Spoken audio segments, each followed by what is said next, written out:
Cloud. Well, hi, everyone. Welcome to another edition of the Bay Area Content Marketing Meetup. I'm your host today, filling in for our fearful founder, Dennis Shao, who couldn't make it. I'm Rich Schwerin, co-organizer, and we're in our almost 11th year community dedicated to knowledge sharing, networking. And today we're going to do some of both. It's my pleasure to welcome Gini Dietrich to our presentation today. She's creator of the PESO model. I'll let her explain that acronym, PESO, the PESO model. She's also founder and CEO of Spin Sucks. And yes, indeed, it does. Gini helps Fortune 500 and enterprise CMOs, CEOs, CCOs turn fragmented strategies into integrated, measurable marketing ecosystems. At least this is what Perplexity told me based on your LinkedIn profile. I hope I like it. Robot got that right. Okay, sure. Today, Gini, I understand you're presenting on the PESO model in the age of AI. So I will say, take it away, and I'll staff the chat bot here, the chat, if there's any questions. So awesome. And thank you for presenting today. You can see this, okay? Yep. Okay. So I'm going to do a little bit of, you guys get to do some work. So first of all, thank you, Rich. I'm Gini Dietrich. As Rich said, I created the PESO model in 2014. I run Spin Sucks, which started as a blog and has become an organization of its own accord. And I promise the bios portion of the session is now over. I would much rather spend our time together on the thing that's changed completely, how we do our work, how our work gets discovered.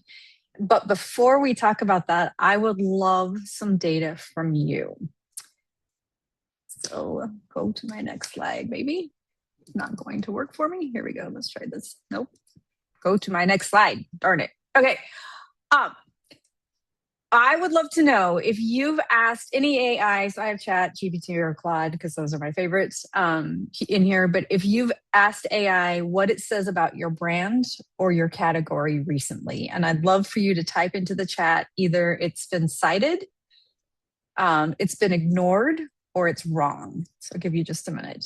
If you've asked an AI what it says about your brand or your category, is it cited, ignored, or wrong? Can I do my homework right now? Sure. Yeah. Well, I find it's different all the time. Yeah. Moment to moment. So let's see what it says right now.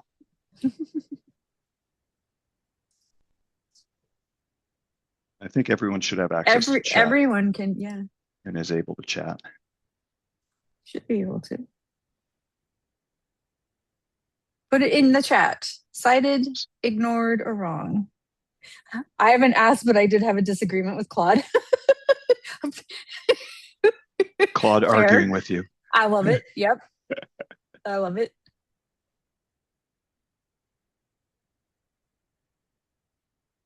Cited mansplaining. Yes.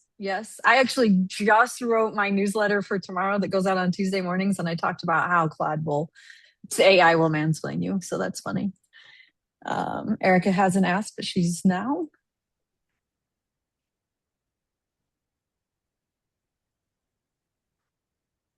Cited. Great, Lisa.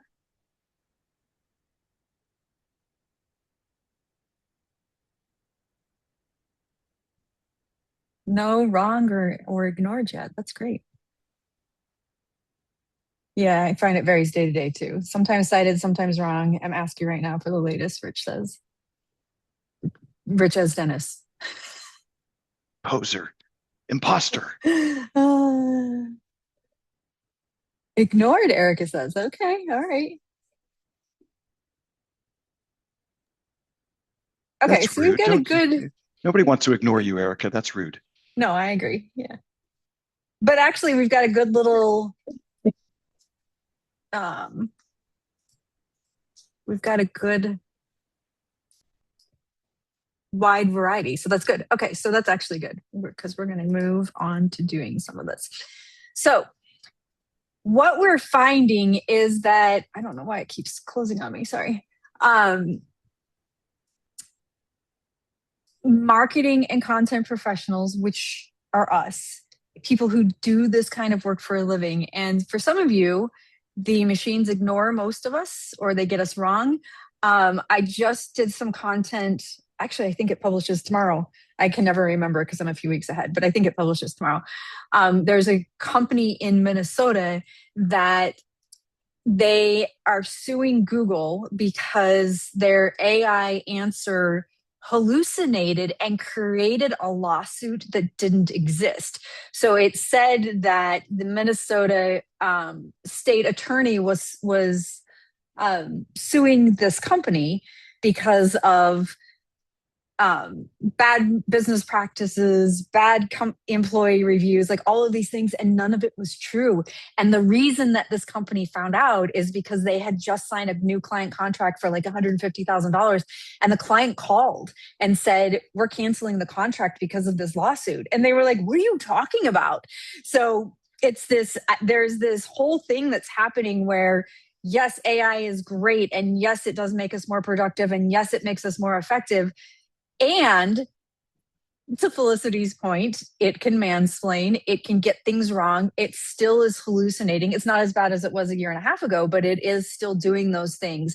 And so we really have to understand what it's saying about us, and we have to stay on top of that, because if we don't, think about our buyers, right? They're doing exactly what we just did. We go in and they go in, they ask. They ask, the AI answers. And by the time a human being sees that answers, the sources are already chosen and the credibility is already decided. And you were either in the room or you were not, even if you deserve to be. We work with one really gigantic company that's the leader in their industry. And there's this little tiny itty bitty, I mean, teeny tiny itty bitty company biting at their heels from an AI perspective because they're engineering their visibility where this big, huge company is resting on its laurels. And so one of the things that we're talking about with our client is like, you can't rest on your laurels. This company's coming after you, and it's getting cited more often in AI than you are, which means 6 months from now, you may not exist for all intents and purpose. And that is the shift. So your buyers are not deciding on your website anymore. We all know that our traffic has gone down. HubSpot, the big HubSpot hubbub last year about HubSpot was they lost like 67%, 67 or 68% of their traffic.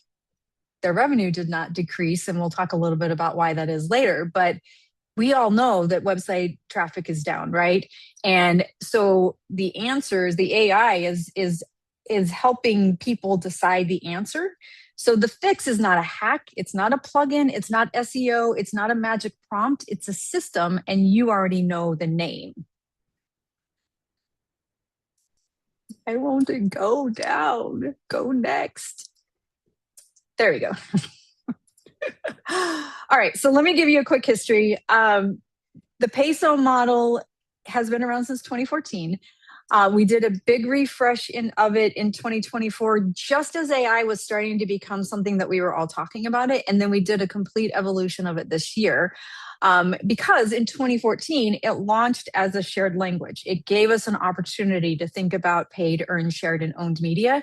And it was 4 channels that organized the work that we did. And it proved that it was more than just its own silo. It proved that it was more than that. What we do is more than just content. It's more than just media relations. It's more than just Google Ads. It's more than just a community. In 2020, right before the pandemic, it narrowed into a checklist, and it made it more accessible, but it stripped it of its ambition. And truth be told, that was partly me to blame, because I don't think I had a lot of ambition, as I was also teaching first grade. And it was kind of a lot. That was a lot for all of us. It was a year. So it was definitely stripped of its ambition. Then by 2024, it had matured into more strategy. So we really looked at it from the perspective that owned media was our foundation. And I started to talk about how important content is, if it's podcast, if it's audio, if it's video, if it's the written word, content is the foundation. And then every media type, so paid, earned, and shared, supported that foundation and reinforced the others. And then this year, it became an outcome-based operating system. So we really looked at it and we said, okay, what are the outcomes that you will get if you do owned? What are the outcomes that you will get if you do earned, and so on? And then what are the outcomes that you can expect to achieve if it's all integrated? So you had 6 years, and then between revisions. You had 6 years, and then you had 4 years, and then you had 2 years. And peso keeps moving and evolving because the buyer keeps moving. So the fifth column that you see on your screen here is the discovery engine, and it's not history yet. It's what we're looking at for next year. So it's emerging. It's me looking into my magic 8 ball and shaking it and saying, "What is peso going to become next year?" And it says, "Yes, emerging sounds right." So that's the kind of thing that we're looking at, is how do we shift visibility from reaching people to being the source that machines trust and cite. So like Frank and John, for you both, you're being cited already, which is fantastic. How do you maintain that as we go and start to build that?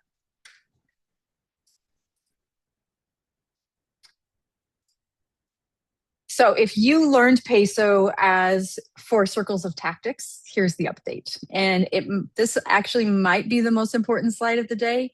We stopped defining the media types by what they are, and we started defining them by what they produce. So owned media produces authority. It's your depth, it's your structure, it's your source of truth content. It's where your expertise actually lives. And we're finding more and more through all the research that's being done that LLMs are learning from the content that we're creating. So it makes our jobs even more important, which I love because content's my baby, and I'm sure it's your baby as well. And earned media is what we're saying on our website, on our blog, on our owned properties, is what we're saying being corroborated by third party credible sources. And that used to be, the New York Times and Oprah and the Today Show. Today, that's a Substack author, a LinkedIn newsletter author, a podcast host, a TikTok influencer. It's the people that we trust. And where is that actually producing credibility? So it's that third party that transfers trust to something that you already own. And that's how the LLMs are learning, is if those two things work. So if we're publishing content on our website, and earned media, so third party validators are saying the same thing, the LLMs go, "Oh, great. Okay, these guys must be credible. We're going to cite them." And that's what we're doing. So then what Share does is it produces discovery. So it's distribution, it's conversation, it's participation, it's attention moving towards you. And then we looked at paid and we said, okay, how do we look at paid? So it's not your Super Bowl ad, it's not your radio ads, it's not your magazine ads. It's like something that's going to help with strategic amplification of what's already doing its job. And for everybody in this room, you already know, of course, that if you put dollars behind something that doesn't work, it's just wasted money. You're just burning it, putting it on fire, setting it on fire. And so what we looked at, especially this year as we were evolving paid media as part of this, we said, okay, what is the most strategic way that it can help earned, shared, and owned? And it's through amplification, but it's through amplification of what already works. And so it becomes an easier conversation with clients or with bosses to say, hey, listen, I don't think we should continue to do these social media ads, and here's why. We're setting our money on fire. Let's actually do it over here instead, because this is already proven to work. When you think about it that way, the PESO model becomes an operating system. So it's something that you and your team can run, maintain, and improve. And integration is what makes it compound. So if you hold on to that framing, that AI really changed the environment that the whole system runs in, because you have to continue to update and create and be consistent. And that Minnesota company I talked about a couple of minutes ago, the reason that the AI created or hallucinated this lawsuit is because it pulled information from other brands in the industry. And there was one brand that had really bad Glassdoor reviews, and there was one company that had really bad business practices and had an F or a D in the Better Business Bureau. And there was another brand that was doing sort of shoddy practices that their clients didn't work. The AI took all three of those and combined it into one and created this problem for this company that didn't exist. And it's, not that I would say that it was the company's fault, but it was kind of the company's fault because they weren't updating their content. And everything that the AI was pulling from was so old that it started to hallucinate. So our job, it has gotten even more important, I think, because we have to create consistent updated materials for AI to learn from so that it's not pulling from the old stuff. It's not pulling from the executive who left, who's still sitting on the website 2 years ago. And it's not pulling from the way that we talked about our business 2 years ago. It's talking about the business as it sits strategically today in today's world. And that's really how we evolved PESO in 2026 to respond to AI. So your turn again. I want to get another baseline. So in the chat, on a scale of 1 to 5, how confident are you that you know why the AI tools cite you the way that they do? So if you're ignored or they've gotten it wrong, do you know why you're being ignored or they've gotten it wrong? If you were cited in the first test, do you know why you're being cited? So on a scale of 1 to 5, 5 means you could teach the rest of the session and maybe I'll let you, and 1 means you don't know how that happened. Mark said go. 4. Awesome.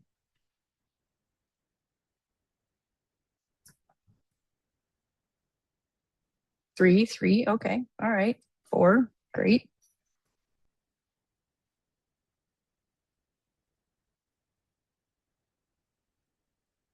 4 if the prompt is done correctly. Okay. All right. So we're like at 3.5. That's actually pretty good. I'll take a 3.5. That's pretty good. I do see, there's lots of 3s and 4s. And so remember your number because we are going to come back to that in just a second. Oop. Okay. So machines cite 4 things. They cite depth, which are complete expert answers to real questions. So some of you may know Marcus Sheridan. 1,000 years ago, he wrote a book called, it wasn't 1,000 years ago, it was probably like 5 or 6 years ago. Feels like 1,000 years ago. He wrote a book called They Ask You Answer, something like that. I may have gotten that a little bit wrong. But the idea is that buyers are asking questions and you're answering it through your content, right? And his whole thing was, and it's still really important today, is buyers are asking questions. It used to be that they would Google it, right? And if you showed up on the first page of Google results, you were doing your job. Now, of course, we're asking AI. And if you are cited by AI, you're doing your job. So it's really what you want to continue to provide expert answers to real questions. So as you know, we used to call this cornerstone content or pillar content. You really want to create in-depth, and one piece of content that's really in-depth is going to beat 12 blog posts every time, right? So you really want to think about how are we creating the definitive content on the topic. So like one of the things that we continue to do is we have on our website, we have a PESO model page, which makes sense. And I bet we update that thing every week. We add, as people ask more questions, we add more to our frequently asked questions. So we get the FAQ schema on there. We update the date because the machines are going to corroborate if it's more recent.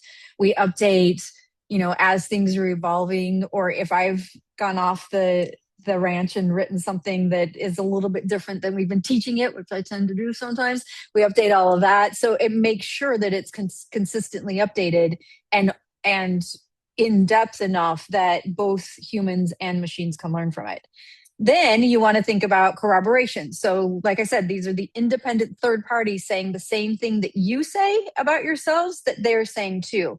So that message has to be consistent. And what we're finding is that if that message isn't consistent, the LLMs break and they're like, of course, they don't say this because they're machines, but they're like, I don't know what to do. So I'm either going to ignore them or I'm going to make something up.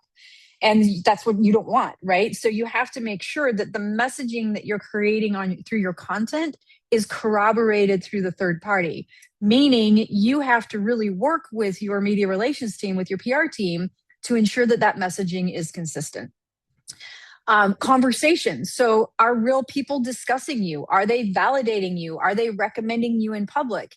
And then you think about structure. So it's content machines can actually parse and lift. So it's clear questions, direct answers, real data, current dates, Like I just said, we update our PESO model page almost every week so that we have current dates and we have all of the clear answers and real data to support that so that we continue to be cited in every AI answer that is asked about PESO. So depth is owned media, right?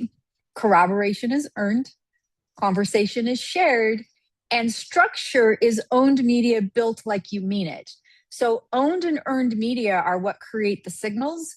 Shared and paid support and amplify them. So you don't need a new discipline. You need the one you already have. You're just running it on purpose. Does that make sense?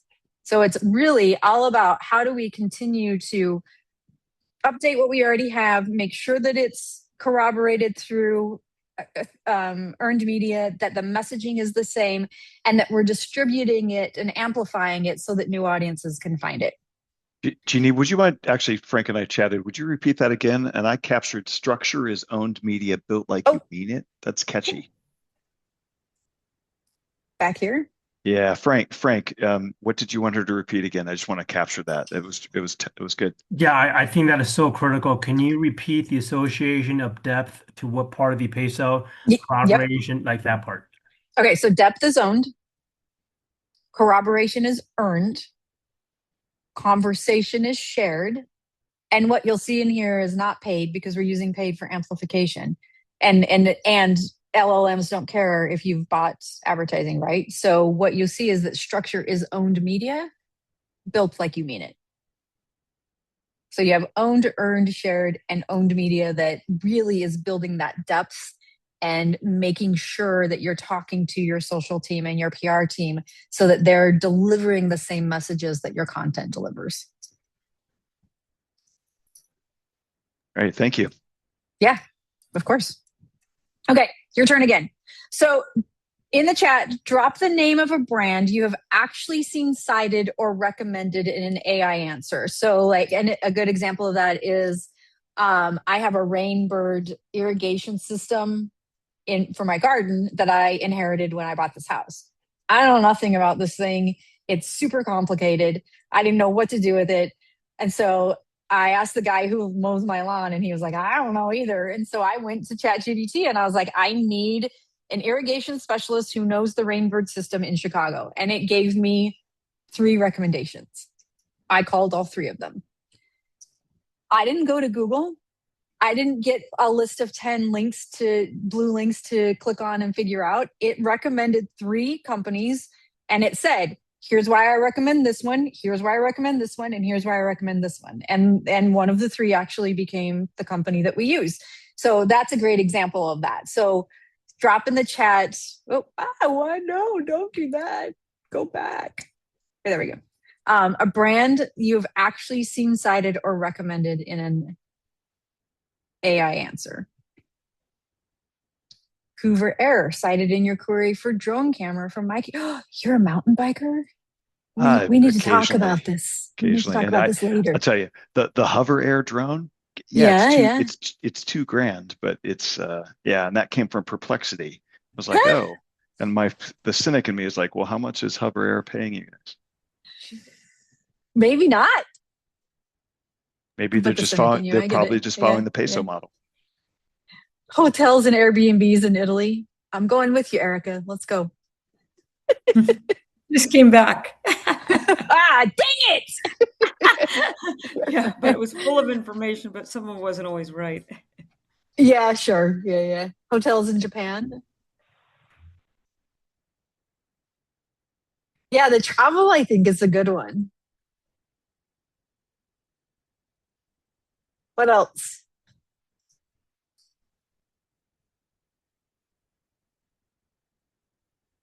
Okay, so let's look at Hover Air.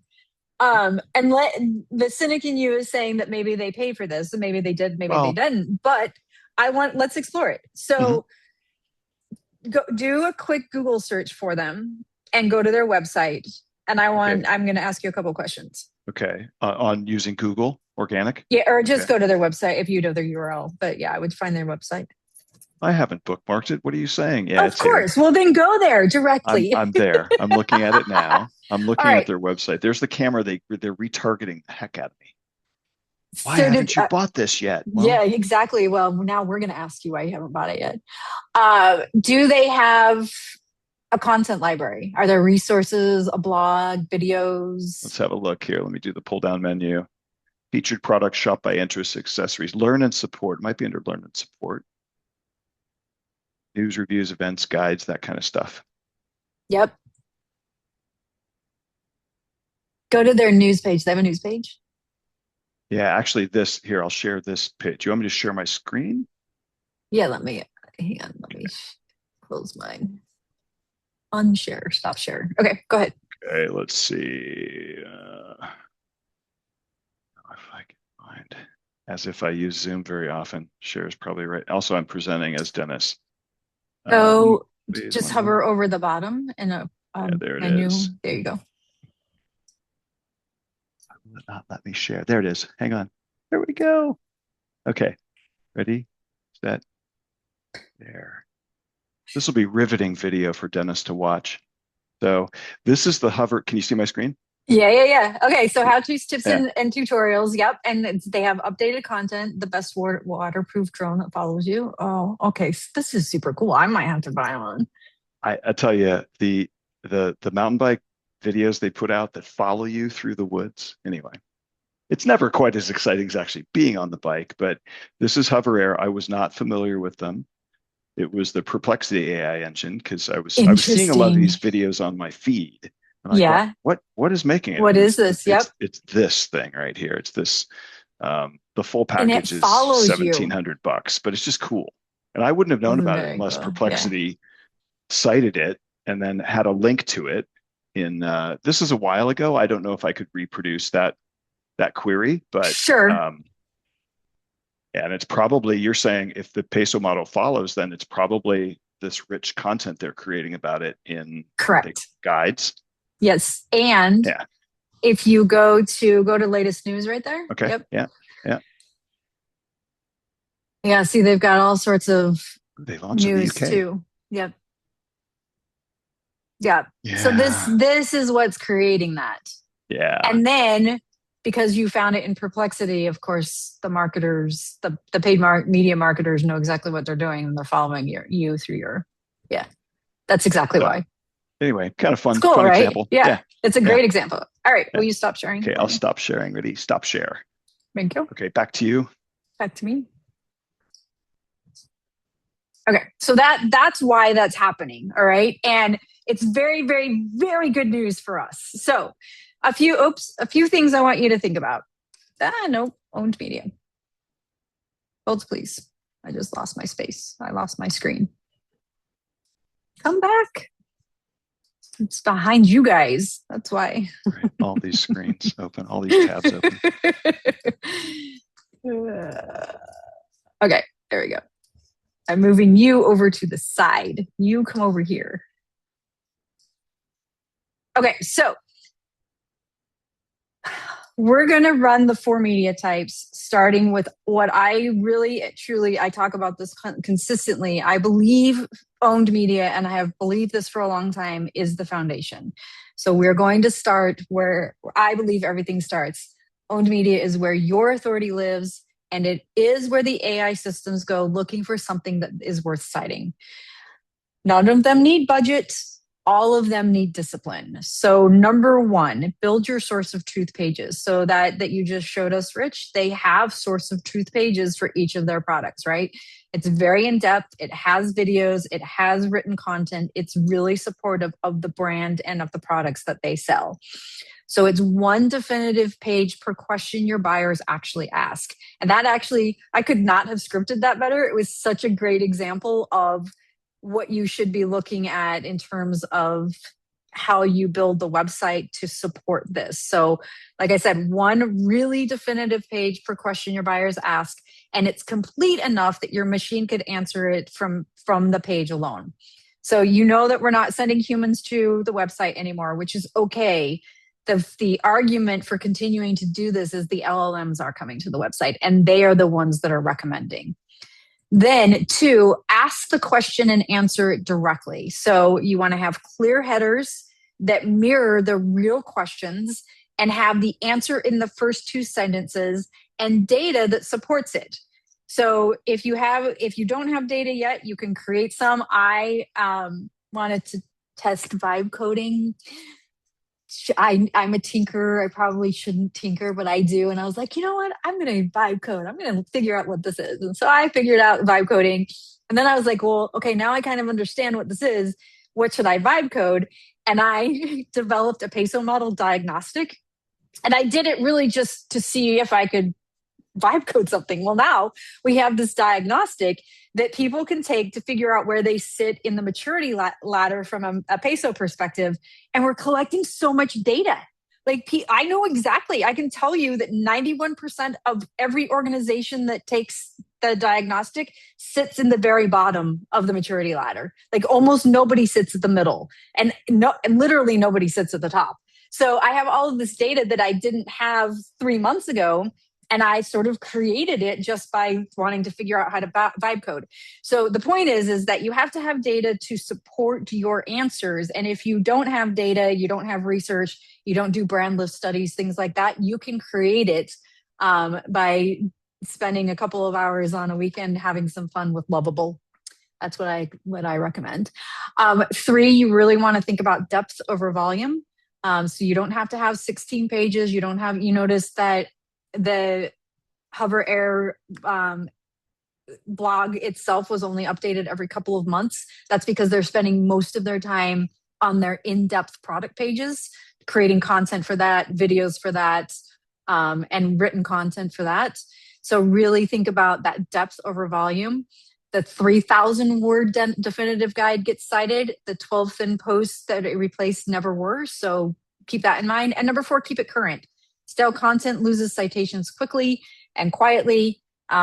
You also, if it's a couple of years old, if it's a year old and you're being cited on that content and it doesn't support where the business is at the time, that's really bad too. So you want to make sure that you're refreshing the pages that earn the answers instead of publishing new ones. So what I always say to clients is, let's focus on 4 pages this year and really dig deep into those. We can always add later, but let's make sure that we focus on that first. That is where your expertise lies, and that is where everything else is going to be built from. Then we have earned media. Oh, nope, we're not going to go there yet. Why does it keep doing that to me? It hates me. There we go. So from an earned perspective, it's always been about trust transfer. You know, in the olden days, you would get really upset and you would write a letter to a CEO of an organization and they may or may not respond. And then you would tell somebody about a bad experience that you had, your neighbor, your friends, your family. Now you go onto social media and you can tell the whole world, right? And so it's really what we're thinking about from an earned media perspective is really how do we transfer that trust via a third party influencer. And as I said at the beginning, that influencer may be traditional media. It may be a TikTok influencer. It may be an Instagram news anchor. It may be a newsletter author. It may be a podcast host. It's somebody who your audience trusts and is going to corroborate the answers that you are creating inside of your content. So when you think about that, you really want to think about how are we working with our earned media team, our PR team, to make sure that the content that we are creating is being corroborated and is consistent through our earned media efforts as well.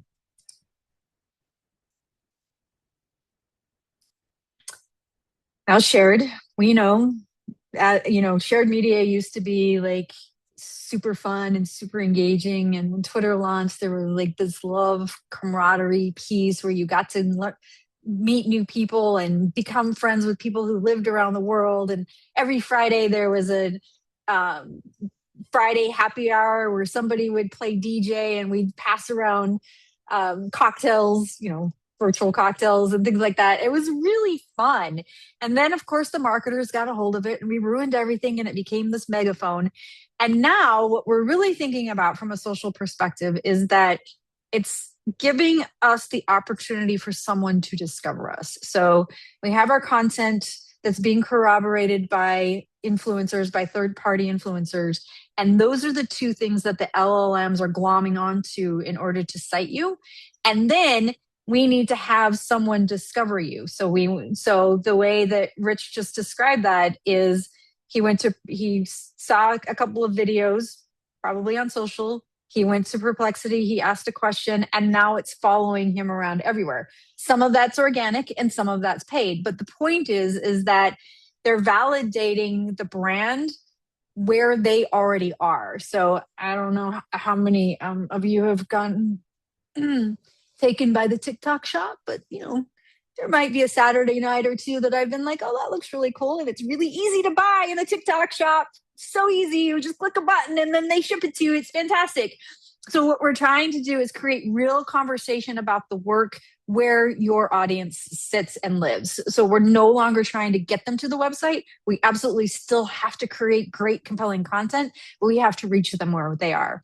And so the part that the machines changed is that discussion step is now machine visible proof. And what we're finding more and more and more is that while right now social media is not participating in how LLMs learn, it is getting information from LinkedIn and they are getting information from Reddit. So if you're thinking about it from a strategic standpoint and you have to focus on two places, that's where you would want to start. Wikipedia is also a third one, which if you can have a Wikipedia page, great. If you can't, so be it. The Wikipedia police are very strict on that. So what we're finding is that machines are learning this habit from us where we buy something without checking what people say in a community first. I buy stuff all the time without checking reviews. My husband's on the other end of the spectrum where he will not buy anything without checking reviews and communities and all of that. So machines are learning like how we make those decisions, and sometimes it's checking what the community says and sometimes it's not. So the point is that you have to have it in both places to be able to be discovered. And then paid, of course, it's the shortest section of our day today, and on purpose, because really its job in this system is amplification. So you want to put budget behind your article that earned a citation, the win that corroborates you, the post that the community validated, so that more machines and more humans see the proof and they start to go into that cycle. Here's what paid cannot do, and you already know this. It cannot fix weak strategy. It cannot rescue unfinished assets, and it cannot make vanity reach mean something if you would not stand behind it unboosted. So do not boost it. Paid should only amplify what is already doing its job. And that's how we think about paid from a PESO model perspective too. Or today, I'm sorry. So here's the move that makes this an operating system. Instead of paid does this, earned does this, shared does this, and owned does this. Stop asking what should we publish this week and start asking which of our deep owned media assets are we focusing on this month? And are we using that to corroborate our expertise through earned media? Are we using it in shared to be able for humans to be able to discover us? And are we amplifying that through paid? So one deep owned asset, the definitive, structured, citable answer to a question your buyers actually ask, that becomes the earned media pitch and the proof, because third parties corroborate proof. And it becomes the shared conversation. It's your threads, it's your clips, it's your community answers. Each one's pointing home, even though not everybody's going to click on that link to come back to your website. It is starting to build that brand and help people understand, and machines understand that you are the expert in this. So owned creates depth, earned builds proof, shared drives discovery, and paid scales what works. Integration, when you work it all together, is what makes it compounds, and it protects you from random acts of marketing. And it is the operating system that sits underneath your entire content marketing program. All right, so same question as the start. How confident are you now about why AI tools cite what they cite? Type your new number, 1 to 5. Hopefully we're going to go a little bit higher than 3.5.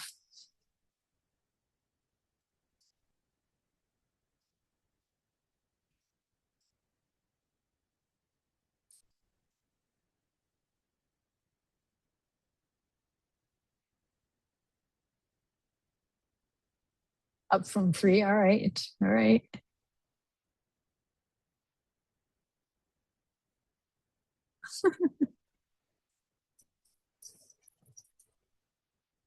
Anyone else? 3, 3. Down from 4. What? I confused you, Frank. No, you did not confuse me. I just realized that, my gosh, a lot of the citations stuff out there, I got to ask more questions, right? Oh, But no, your stuff is okay. spot on. You made me realize that I've been functioning like a human being, just taking it as is versus, you know, like what your husband does, like really validating that. That's the part I need to train myself on. So Do you use, just out of curiosity, do you use AI as a thinking partner at all? yeah, Okay. Okay. like a business psychiatrist kind Yep. of. Yeah, yeah, yeah. To help you think through problems and Yeah, but then okay. frequently I would purposely say, no, you're wrong to see what the response would be.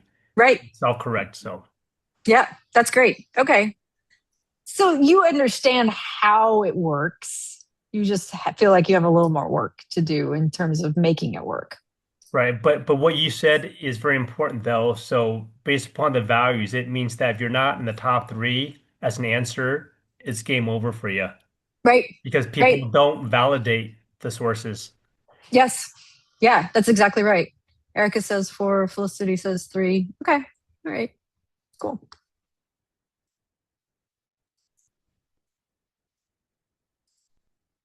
All right. So one more piece before I open this up for questions and answers. This is the 6-stage maturity ladder, and this is what I built the PESO model diagnostic on.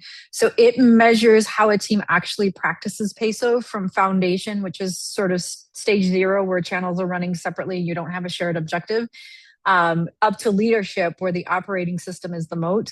I do a monthly PESO model diagnostic on a big brand based on public information. Of course, I'm not inside the organization, so I don't know everything, but based on what's publicly available. And so far, I've only found one organization, one that sits at the leadership level.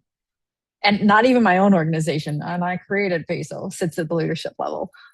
So it really starts to look at how do we think about this. So if our channels are running separately and we don't have shared objectives, our next approach is to create a pilot so that we have one team that proves the approach on a single program. So maybe you take one product that you sell, for instance, and you create that owned depth, and then you used earned, shared, and paid, as we just talked about, to prove that it works on that single product page. And then you can move up to scale and up and up and up. But remember, before you feel bad about where you sit, 91% of teams sit in the bottom. They sit at foundation or pilot. Like I said, my business, we're probably at systemize, maybe real time. Part of it's because we're a smaller organization and don't have the budget to be able to do some of the things that we need to do. But I will also say that there are household names included in this. So being at stage 1 is perfectly normal. So what you really want to think about is, oh gosh, we're only at stage 0. We're not doing it right.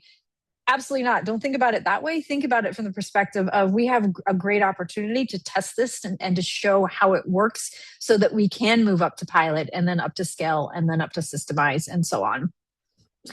So one thing I want you to do, your homework before Friday. I always like to give homework. I do it in the newsletter. I do it in my content. I do it everywhere. Ask your AI bot of choice the question your best customer asks right before they find you. So for me, it might be, what's the best PR certification? We want PESO to come up in that, right? Or who's the best company to provide training on integrated marketing and comms? We want PESO to come up with for that, right? So you want to ask the question that customers would ask when you want them to find you, and then read what comes back next and who's getting cited. You just did that. Some of you just did that here. Do it again with some others. And then step 2, if you're ignored or it's wrong, you want to choose your single deepest owned media asset, one, one, not five, one, and then run the system on it. So structure it to be cited, pitch it to influencers for corroboration, give it a month of conversation, and then amplify what's working. So remember what you typed at the start: cited, ignored, or wrong. This is how you change your answer. You don't need a bigger team. You don't need to revise how you do things. You don't need a reorg. You don't need any of that. You just need a system. And you've actually had this system since 2014. It's just that AI, when PESO launched, it's just that AI has changed the way that we think about it and the way that you're showing up. And with that, we have time for some questions. Very good. Well, thank you so much, Gini. Yeah, we've got about 10 minutes. If anyone wants to come off mute, just hop right off and chime in and/or ask a question in the chat. And if no one's jumping right in, I'll ask a question back in my mind around trust in the age of AI. If there are some risks that you've identified, are there one or two that are most put trust most at risk, and any guardrails that you'd suggest to kind of keep mindful of to not erode trust? Yeah, I think the biggest thing that is eroding trust from an AI perspective is if your content is stale. So one of the things that we find over and over and over again, like this one client we have, they're, like I said, they're gigantic. They're the leader in their industry, but the AI answers are all citing 2023 brand positioning, content, all of that. And it's because, for all intents and purposes, they stopped marketing in 2023. And it is very evident. So I would say that is the biggest risk, is that your content is stale. Okay, and I'll use the alliterative trick of trust and timeliness. Thank you for Love that. it. Yes. I do see a couple hands up. I saw Felicity's first, followed by Erica. Felicity, go ahead. She says take Erica first. Sorry, Erica. She says take Erica first. Okay, ahead, can you Erica. hear me? Yeah, I got you. Yeah. Okay, I just wanted to touch base on what you said before. I don't have a team at all. It's just me. That's probably why I've been ignored. I don't know if I understood that question correctly, but I'm not marketing myself, exposing myself. So you said to have a system, and to pick one product. Can you elaborate on that a little bit? Yeah. So tell me, are you a solopreneur, or what do you I do? have Yeah. a cultural education business, so it's service-based. Okay. And quite a bit of competition in my area, and everybody else is better at marketing than me, and I haven't hired anyone yet. I might look into that, but yeah, I'm And still, how do you gain customers? Is it word of mouth mostly and referrals? it's Okay. been word of mouth so Okay. far. And do you know why people, like, what's the main reason someone would hire you? Well, I have a doctor of education, so I have the credibility because there's a Great. lot of people that just are in Sure. it. They're just kind of, it's Yep. unregulated, unfortunately, this field Yep. that I'm in. And I've traveled all over the world. I lived overseas, so I have that lived experience. And yeah, I've worked internationally before, so yeah, I think they would hire me for those reasons. Well, I know they would hire me for those reasons. So I would, if I were you, I would create one page on your website that talks about that. And it's different from the About Us page, the bio page, and it's really like storytelling almost. So it talks about the fact that you have a PhD and that you've traveled and you've worked in internationally, and these are the lived experiences. And it gives you the opportunity to update that as you think of, oh, remember that time I did this? You can add that story to the page. And that will start to help the LLMs understand who you are and why it should surface you, and then when somebody asks the question. That's what I would focus on first. Okay, maybe I have to revise, because I have it in my bio, but I might relook at that, and it's still not picking up on. Like, I've typed it in to see about my competitors, Sure. and it's come up with different consulting firms that are doing what I'm doing, but it never cites me. Yeah, I would separate it sort of from your bio About Us page, and do like what would I call it? I might even call it experience and expertise or something like that. that just Okay. tells the story in a really interesting way. Okay, perfect. Thank you. Very good. I So, saw so Felicity, you I, had your hand up. Are you yeah, done, Erica? Go ahead, Felicity. yeah. And Thanks. and I have two stories, so I'll tell one now, and if we have time, I'll tell the other one with my argument with Claude. Okay. So, I have a strange incident. Someone called me from Utah and he I forget how he said it, but call me back. I have some listings for you. And I thought it was a scam. So I did some research. I'm a real estate broker associate with Keller Williams. Okay. And it turned out he's like a big boy in Utah. And he said, my mother's going to call you and she wants to list two of her houses. And I asked him, he never answered me how he found me. I don't even know if I can't get into my website. I guess my password isn't working. I haven't used it in a million years. I do have incredible education and history, but I'm a low producer. I hate fine print, but I'm very nosy and I like to keep up with the market. So, how am I going to tell Claude about that story? I kind of almost would. Maybe just type it in exactly like that and see what the Yeah. stochastic Yeah. sycophantic parrot comes back with. Right. Yeah. Um, Fascinating. I wonder if you're getting some of that by being affiliated with Keller Williams, though, because they Well, are doing okay. some too. Oh, He called Keller Williams and did some kind of investigation. Hmm. And before, yeah, but I'm a low producer.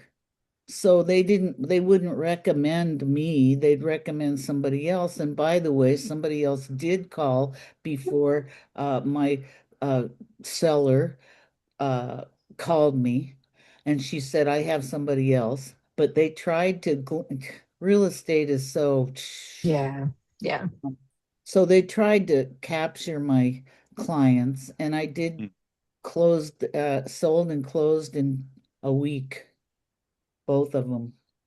Okay. That's the Well, it story you ended well. tell. It ended Yeah. well. Tell that Yeah. story. Yeah. That's fantastic. We're almost out of time, Felicity. I Okay. might ask you to save the other. I'll Yeah, chat a that's couple fine. things here for everyone. One, to Fine. thank Gini for being here. I also have a link to the PESO model. Thank you. For those of you in the San Francisco Bay Area, there's a meetup in San Mateo.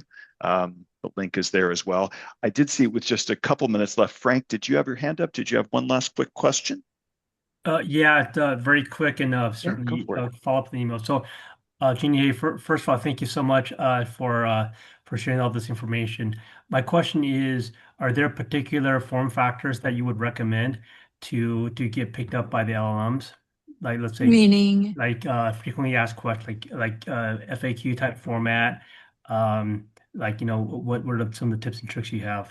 yeah, a couple of things. I would think about the sort of the way that you structure the page. And if you don't know markup and schema, you have to find somebody, a web person who understands it. But I would really think about your heading, your first headline as the question that buyers ask, and then the first two sentences answer that. And then you might have a testimonial, um, the video, some data. Definitely do frequently asked questions, at least 8 to 10 of them, because LLMs love that. On our page, we have them set up accordion style so that it's not just one big block of text, but you can click on it through them.